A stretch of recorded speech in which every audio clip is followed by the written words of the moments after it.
বললেন তোমরা দান কর। আপনার ইতিহাস পড়লে দেখবেন আবু বকর রাদিয়াল্লাহু আনহু যা দান করেছিলেন পরিমাণের বিবেচনায় সেটা ওমরের চাইতে অনেক কম, আর ওমর যা দান করেছিলেন সেটা ওসমান রাদিয়াল্লাহু আনহু দানের চাইতে অনেক কম।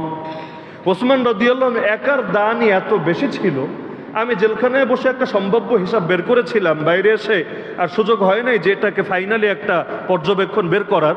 আমার ওই জেলে বসে একটা হিসাব খসড়া কম বেশ হতে পারে, আমার কাছে মনে হয়েছিল প্রায় বর্তমান বাজার দর হিসাবে 100 কোটি টাকার কাছাকাছি। এক যুদ্ধের দান, সারা জীবনের দান বলি নেই, এক যুদ্ধের দান। আজও পর্যন্ত আপনারা সৌদি গেলে দেখে আসেন ওসমান রাদিয়াল্লাহু আনহু দান জারি আছে। কিভাবে? তার নামে অ্যাকাউন্টও খোলা আছে, তার নামে সেই বাগানও আছে, সেগুলো থেকে যে প্রতি বছর উদ্ধৃতি আসে সেটাও অ্যাকাউন্টে যুক্ত হচ্ছে, এবং এই এখনো পর্যন্ত সেই ওসমান রাদিয়াল্লাহু আনহুর সেই সদকায়ে জারিয়াকে আজও পর্যন্ত অমর করে রাখা হয়েছে। তো ওসমান রাদিয়াল্লাহু আনহু যা দান করেছিলেন এত বেশি, ওমরের দান তার চাইতে কম। আল্লাহ নবী ওমরকে জিজ্ঞেস করলেন, ওমর কি নিয়ে এসেছো আর কি রেখে এসেছো? তিনি বলেন 50-50, মানে কি অর্ধেক এনেছি আর এই পরিমাণ অর্ধেক বাড়িতে রেখে এসেছি। আবু বকর রাদিয়াল্লাহু আনহু নিয়ে আসলেন, পরিমাণে কম। ওমর তো আগ থেকেই মহা খুশি, আজকে তো আমি চ্যাম্পিয়ন। সারা জীবন আবু বকর ফার্স্ট হয়, আমি সেকেন্ড হই, আজকে সুযোগ নাই, কারণ আজকে আমার মাল বেশি, আবু বকরের মাল কম। আবু বকর টক্কর দিতে পারবে না আমার সাথে নিশ্চিত, কিন্তু আবু বকর রাদিয়াল্লাহু আনহু নিয়ে আসলেন, পরিমাণ তো কম, ওমর দেখেও খুশি। কিন্তু নবীজি সাল্লাল্লাহু আলাইহি ওয়াসাল্লাম জিজ্ঞেস করলেন, আবু বকর বাড়িতে কি রেখে এসেছো? কি নিয়ে এসেছো জিজ্ঞেস করার দরকার নেই, তিনি তো জানেনই। তার চাইতে আবু বকরকে কে ভালো জানে? আবু বকর বাড়িতে কি রেখে এসেছো? সিরেফ এক বাক্য, আল্লাহ ওয়া রাসূলা, আল্লাহ ওয়া রাসূলা। আরে আল্লাহ এবং তার রাসূলকে রেখে এসেছে। এক বাক্য দিয়ে নবীরও ফয়সালা দেওয়া লাগে না। ওমর বললেন, হায় রে, আমার পক্ষে কোনোদিনও সম্ভব না আবু বকরের সঙ্গে টক্কর নেওয়া। কি বুঝলেন এই ঘটনা থেকে বা এই হাদিস থেকে? শিক্ষা কিন্তু এটাই, পরিমাণ কার কত বেশি এটা মুখ্য না, কার দিলের ত্যাগ কত বেশি এটা মুখ্য। কেউ একটা ছাগল কোরবানি দিয়েও আল্লাহর এত প্রিয় হতে পারে, আমি 100% কনফিডেন্সের সাথে বলছি, কেউ একটা ছাগল কোরবানি দিয়েও আল্লাহর এতটা নৈকট্য সন্তুষ্টি অর্জন করতে পারে, যেটা আরেকজন মানুষ একটা উট, 10টা ভেড়া, 20টা গরু জবাই দিয়েও হয়তো অর্জন করতে পারবে না। কেন? আল্লাহ নবী স্পষ্ট বলেছেন, ইন্নাল্লাহা লা ইয়ানজুরু ইলা সুওয়ারিকুম ওয়ালা ইলা আজসামিকুম ওয়ালাকিন ইয়ানজুরু ইলা কুলুবিকুম ওয়া আমালিকুম। আল্লাহ তোমাদের রূপ দেখেন না, তোমাদের বডি দেখেন না, আল্লাহ দেখেন তোমাদের দিল, আর তিনি দেখেন তোমাদের আমল। হ্যাঁ, দিল যদি ভালো থাকে, সঙ্গে যদি পরিমাণও বেশি থাকে, সোনায় সোহাগা, আল্লাহর কাছে এর দ্বারা মর্যাদা বাড়বে। কিন্তু খালি সংখ্যাই আছে, দিল নাই, আল্লাহর কাছে মর্যাদা মোটেও বাড়বে না। সুতরাং এই মাস থেকে আমাদের মৌলিক শিক্ষা হোক। যারা হজে গিয়েছে অনেকে আলহামদুলিল্লাহ এই শিক্ষাটা নিয়েই দেশে ফেরে, যে আমার নতুন জীবন শুরু হবে এখন থেকে।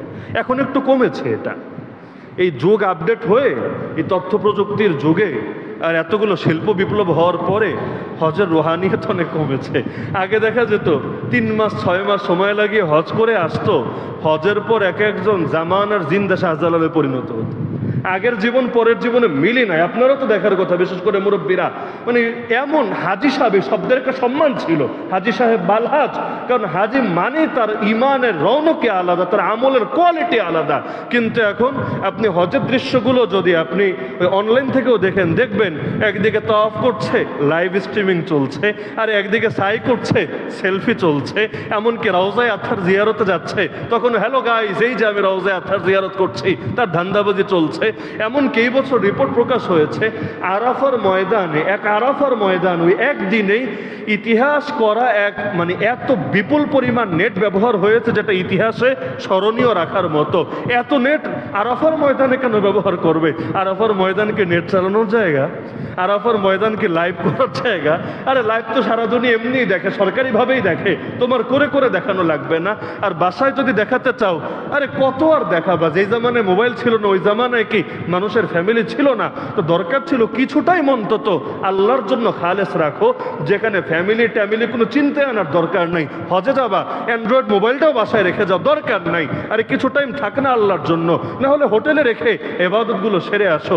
কিন্তু না, যার কারণে হজের আগের জীবন হজের পরের জীবনে পার্থক্য পাওয়া যায় না। কারণ হজ একটা ফর্মালিটি, জাস্ট একটা নামের জন্য করা, কিন্তু অন্তরে কোনো আবেগও কাজ করে না, কোনো ত্যাগের অনুভূতিও কাজ করে না। তো হজের ক্ষেত্রেও যেমন হয়েছে, কোরবানির ক্ষেত্রেও হয়েছে। না হলে বলেন, আমরা যারা কোরবানি দিয়েছি নিজেদের অন্তরকে জিজ্ঞাসা করি যে আসলে কোরবানির পরে আমার দিলে আসলেই কোরবানি দেওয়ার মানসিকতা কতটুকু এসেছে? জান কোরবানি, মাল কোরবানি, গোটা দুনিয়া কোরবানি, আল্লাহ এবং তার রসুলের জন্য প্রয়োজনের সব কোরবানি, এই মানসিকতা কয়জনের ভেতরে এসেছে? সাহাবীরা এসে বলতেন, ইয়া রাসূলুল্লাহ ফিদাকা আবি ওয়া উম্মি ইয়া রাসূলুল্লাহ, ফিদাকা নাফসি ওয়া রূহি ইয়া রাসূলুল্লাহ। হে আল্লাহর রাসূল, আপনার জন্য আমার বাপ মা কোরবান হয়ে যাক, আপনার জন্য আমার জান কোরবান হয়ে যাক। মানে বুঝেন যে আপনাকে সব কিছুর চাইতে বেশি প্রায়োরিটি দেই, আপনার জন্য গোটা দুনিয়া ছাড়তে পারি, দুনিয়ার জন্য আপনাকে ছাড়তে পারি না। তো এখন কোরবানি তো মাত্র গেল, বেশি দিন হয় নাই। প্রত্যেকে একটু মুহাসাবা করেন, একটু হিসাব নেন দিলের, যে কি হাসিল করা দরকার ছিল আর কি হাসিল হয় নাই। আমরা কোন কোন ক্ষেত্রে পিছিয়ে আছি, লাভ লস হিসাবটা করেন। যদি অন্তর সায় দেয় না, জিলহজ মাসে আমার যা যা হাসিল করা দরকার ছিল হাসিল হয়েছে, শুকরিয়া আদায় করেন, আলহামদুলিল্লাহ, আল্লাহ আমাকে এর উপর অটল আর অবিচল থাকার তৌফিক দিও।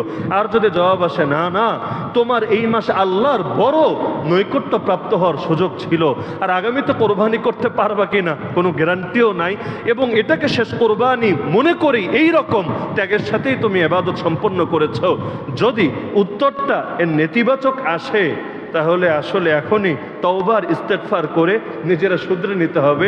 বাকির নাম ফাঁকি, আজ কা কাম কাল পর নাডাল। তওবা কোন দিনের জন্য বাকি রাখবেন? যেদিনের জন্য বাকি রাখবেন সেদিন জীবনে আর নাও আসতে পারে। তাহলে তওবা করবেন তো ইনশাআল্লাহ? তওবা করে অন্তরে আল্লাহকে দোয়া করবেন, আল্লাহ তোমার ভালোবাসা আমার অন্তরে সব কিছুর চাইতে বেশি স্থান দিও, যাতে করে তোমার জন্য নিজেরাও কোরবান করতে পারি, ফ্যামিলিও কোরবান করতে পারি, পশুও কোরবান করতে পারি, তোমার জন্য সব কোরবান করতে পারি। নবী দোয়া করতেন এভাবে, আল্লাহুম্মা জাল হুব্বাকা হাব্বা ইলাইয়া, হে আল্লাহ আপনার ভালোবাসাকে আমার কাছে সব ভালোবাসার চাইতে বেশি প্রিয় করে তোলেন, মিন নাফসি, আমার নিজের প্রাণের চাইতে, ওয়াহলি, আমার ফ্যামিলি মেম্বারদের চাইতে, এমনকি বাকি যা কিছু আছে সব কিছুর চাইতে। এভাবে আল্লাহর কাছে দোয়া করতে পারবেন তো ইনশাআল্লাহ? তো সুতরাং প্রত্যেকেই কোরবানির এই মূল শিক্ষাটা হাসিল করার চেষ্টা করেন। আর বাতিলপন্থীরা যা বলে বলুক গিয়ে, এগুলো কানে নেওয়ার কোনোই কারণ নাই। এখন এক ধর্মের লোকেরা গরুরে মাতা মানে অথবা পিতা মানে, এজন্য কোরবানি করাটা আমাদের ঠিক হবে কি হবে না, এগুলো নিয়েও আজকাল মুসলমান প্রশ্ন করে। এই রকম সংশয় অন্তরে নিয়ে ইবাদত করলে সে ইবাদতের দাম আছে? আমরা কাজ করব, আল্লাহ বলেছেন ব্যাস, রাসূল করেছেন ব্যাস। বুখারীতে হাদিস আছে নবী গরু কোরবানি করেছেন, নবী নিজে গরু কোরবানি